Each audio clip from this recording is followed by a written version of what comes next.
I'm saying? Or maybe, and he was like, oh, there's some local cats, you know, they wear the clown paint. Dre was probably like, fuck that. You know what I'm saying? Take that shit out or whatever.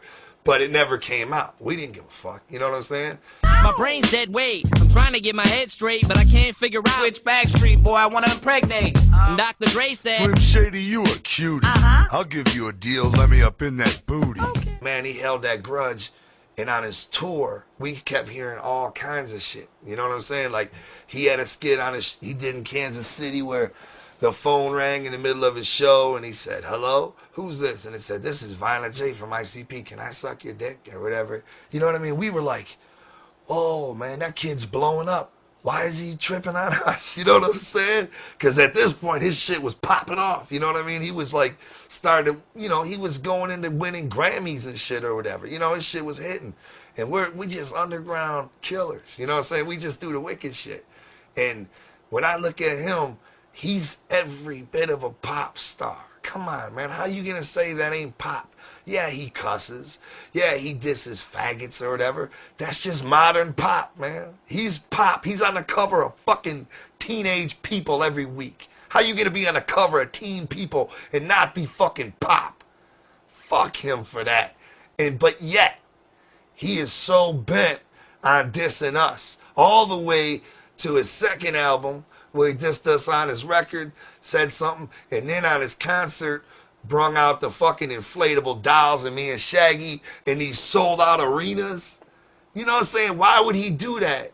Selling first record sold, whatever, it sold 10 million copies, and the second one, you know, and just be that bent and pissed off at us. I'll tell you why. Because when we dissed him, it hurt. You see what I'm saying? Because this is where he got his ideas from.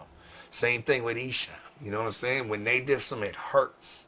That's like, I got personal influences like Awesome Dre. He's a rapper from Detroit back in the day. He never made it. But if Awesome Dre made a record that dissed me, even if it only sold 2,000 copies, that shit would hurt, man. You know, Dre's my shit.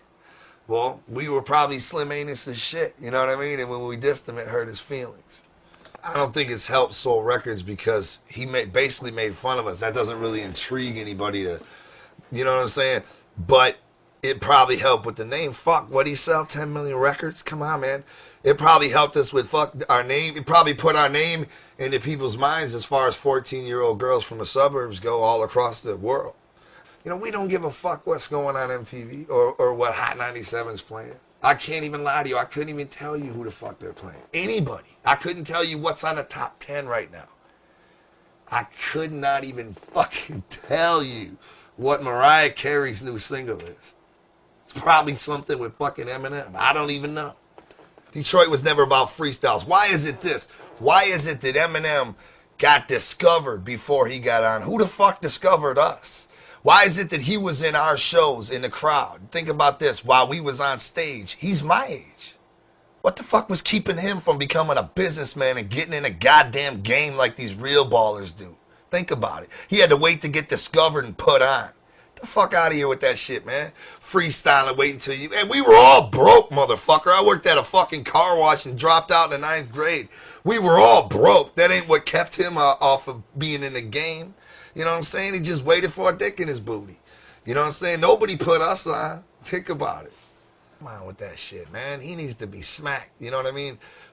Like, everything I know in rap is the wicked shit. You know what I'm saying? It's this shit, the shit that don't get played on the fucking radio. We don't have to wait for our new fucking single or any of that shit. Let's say somebody that's on top of the world right now, Busta Rhymes. Let's say when Busta Rhymes' new album comes out next year or the year after, for some reason, one guy at BET and one guy at MTV are like, nah, we'll pass on the video.